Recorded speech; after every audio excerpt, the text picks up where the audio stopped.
Bu milletle oyun oynanmaz. Herkes bunu görecek.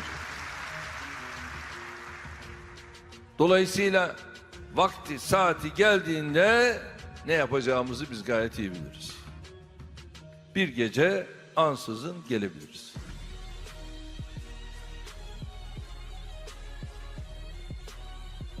Korku nedir bilmeyiz. Korku nedir bilmeyiz. Biz dağların erleri. Biz dağların erleri.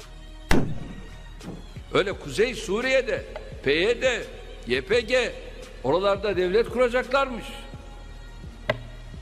Bunlar hepsi onlar için kuru bir rüya.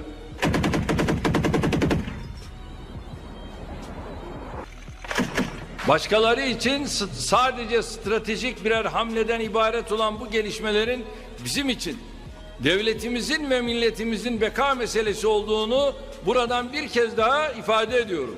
911 kilometre bizim Suriye sınırımız var. Biz burada böyle bir yapılanmaya asla müsaade etmeyiz.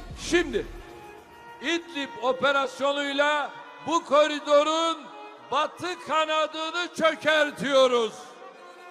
Afrin'deki teröristler teslim olmazlarsa orayı da başlarına yıkacağız, bu böyle biline. Münbiş'te bize verilen sözler tutulmazsa evet, kendi göbeğimizi kendimiz keseceğiz. Irak'a kadar sınırlarımız boyunca tek bir terörist kalmayana kadar mücadelemizi sürdüreceğiz. İşte biz Fırat Kalkanı harekatıyla bu oyunu bozmak için attığımız ilk adım gerçekleşti ve oraya noktayı koyduk.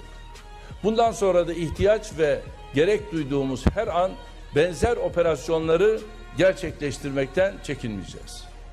Eğer bu terör örgütleri bizim ülkemize yönelik herhangi bir tehdit oluştururlarsa biz angajman kurallarından kaynaklanan haklarımızı kullanır, gereğini yaparız.